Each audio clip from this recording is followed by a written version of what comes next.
Alrighty, I'm going to show you how to install the TEMCo trailer hitch step on your pickup truck.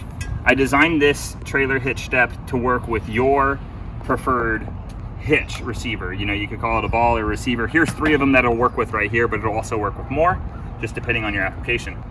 Anyway, the trailer hitch step features a slot in here where we insert what's called the bridge.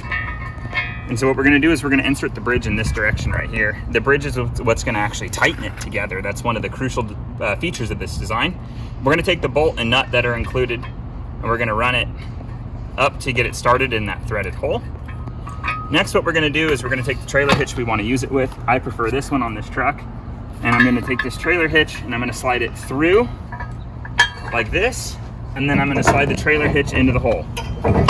So what's going on right now is that the hitch step is captured. I'm going to insert the pin and the cotter pin. Okay, and so right now there's a whole bunch of slop in here. And so this is where the self-tightener comes in. It's actually going to tighten down the trailer hitch and the step to the truck.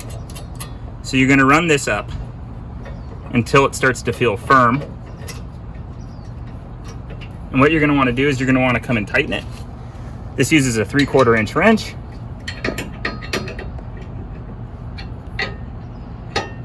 And you're going to tighten it down. And keep tightening until you feel like it's good. You could over tighten it if you want, even though I don't recommend that. And that should be good right about there. I'm going to run that nut up. Actually, I'll go a little more. And then like that. And I'm going to run that nut up so that it acts as a lock nut. Now all that slop is out of there, and now I can go ahead and use it like a trailer hitch step, and it doesn't have any play, and it takes all the wiggle out. Anyway, that's the installation instructions for the TEMCo hitch step.